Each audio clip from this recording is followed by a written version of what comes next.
ମାୟା କହିବେ ଖାଇଦେ ବାବା, ଖାଇସାରିଲା ପରେ ତୁ ମେଡିସିନ ଖାଇବୁ। ଏହାପରେ ଆଦର୍ଶ କହିବେ ନାଇଁ, ପଲ୍ଲବୀ ନ ଆସିବା ପର୍ଯ୍ୟନ୍ତ ପାଟିକୁ ଗୋଟେ ଦାନା ବି ମୁଁ ନେବିନି। ତାପରେ ମାୟା କହିବେ ଚିନ୍ତା କରନି ବାବା, ମମତା ଆଉ ଗୌରବ ଯାଇଛନ୍ତି ପଲ୍ଲବୀକୁ ଆଣିବା ପାଇଁ। ସେ ସାଙ୍ଗରେ ତାକୁ ନେଇକି ନିଶ୍ଚୟ ଆସିବେ। ଏହାପରେ ଆଦର୍ଶ କହିବେ ତମେ ସତକୁ ସତ ମା। ତାପରେ ମାୟା କହିବେ ହଁ ବାବା ମୁଁ। ପୁଣି ଆଦର୍ଶ କହିବେ ତ ଠିକ୍ ଅଛି, ଆରେ ସିଏ ଆସନ୍ତୁ, ତାପରେ ମୁଁ ଖାଇବି, ଆଉ ମେଡ଼ିସିନ ବି ଖାଇଦେବି, ଆଉ ତାଙ୍କରି ହାତରେ ଖାଇବି। ସିଏ ନ ଆସିଲା ପର୍ଯ୍ୟନ୍ତ ମୁଁ କିଛି ବି ଖାଇବିନି।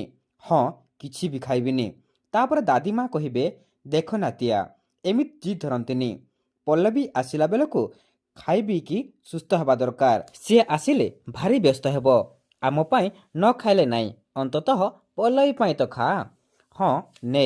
ଏହାପରେ ଆଦର୍ଶ କହିବେ ନାଇଁ, ମୁଁ କହିଲି ନା, ଯେ ପର୍ଯ୍ୟନ୍ତ ସେ ନ ଆସିବେ ସେ ପର୍ଯ୍ୟନ୍ତ ମୁଁ କିଛି ବି ଖାଇବିନି, ବିଲକୁଲ ବି କିଛି ବି ଖାଇବିନି। ତମେମାନେ କେହି ବି ମୋତେ ବାଧ୍ୟ କରନି, କେହି ବି ନୁହେଁ।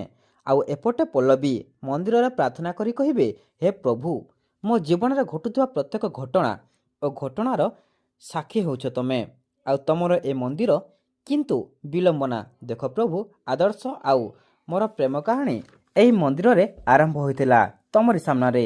ଆଦର୍ଶକୁ ବଞ୍ଚାଇବା ପାଇଁ ମୁଁ ପ୍ରାର୍ଥନା କରିଥିଲି, ମାନସିକ ରଖିଥିଲି, କିନ୍ତୁ ଆଜି ଆଦର୍ଶକୁ ସବୁଦିନ ପାଇଁ ଛାଡ଼ି ଚାଲିଯିବା ଆଗରୁ ରୂପସା ଏତିକି ମୋତେ ଡାକିଛି। ବାସ୍, ମୋତେ ଆଦର୍ଶ ପାଖରୁ ଦୂରରେ ରହିବା ପାଇଁ ଶକ୍ତି ଦିଅ ପ୍ରଭୁ, ଶକ୍ତି ଦିଅ। ତାପରେ ପଲ୍ଲବୀ ତାଙ୍କ ଲଗେଜ ଧରି ମନ୍ଦିର ବାହାରକୁ ଯାଉଥିବେ, ଆଉ ରୂପସା ଆସିବେ ଆଉ କହିବେ ଦୁନିଆ ସାମ୍ନାରେ ଏମିତି ସରଳ, ନିରୀହ, ଶ୍ରଦ୍ଧାଳୁ ହେବାର ନାଟକ କରି ତୁ ଏତେ ସତକୁ ଲୁଚାଇ ପାରିବୁନି ପଲ୍ଲବୀ, ଯେ ତୁ କେଡ଼େ ବଡ଼ ମିଛେଇ ଆଉ ଠକ। ତାପରେ ପଲ୍ଲବୀ କହିବେ ମୁଁ କ'ଣ କଲି? ପୁଣି ରୂପସା କହିବେ ପୁଣି ନାଟକ କଲୁ ତୁ ମୋ ଆଗରେ? ତୁ ହିଁ ଗୌରବ ଆଗରେ ସେ ଫ୍ଲାଇଟ୍ ଟିକେଟ୍ ବିଷୟରେ କହିଛୁ ନା?